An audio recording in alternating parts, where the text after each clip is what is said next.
छाती थाप्छु भनेको छाती त थापिएकै छैन अहिले पनि, सबैलाई लाल पूर्जा दिन्छ।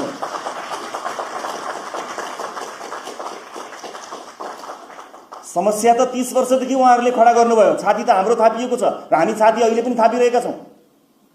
हामी छाती हटाउँदैनौँ, तबसम्म हटाउँदैनौँ जबसम्म भूमिहीनहरूले आफ्नो अधिकार पाउँदैनन्। हाम्रो छाती त्यही छ,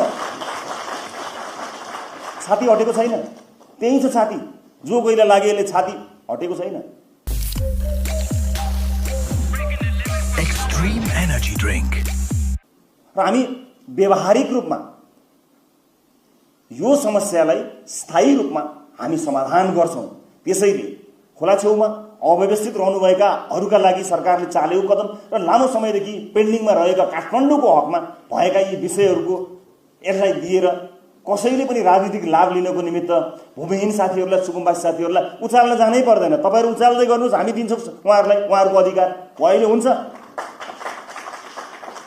साथीहरूलाई नाइ भन्न अप्ठ्यारो पर्छ, आन्दोलनमा जाँदाखेरि अप्ठ्यारो हुन्छ कि भन्ने लाग्छ भने गइदिनुहोस्, जानुहोस्। हाम्रो विरोध गर्न पनि पाइन्छ, मुर्दाबाद भन्नुहोस् सरकारलाई, पुतला पनि जलाउनुहोस्, केही फरक पर्दैन। तर अधिकार चाहिँ हामी नै दिन्छौँ, हाम्रै सरकारले दिन्छ।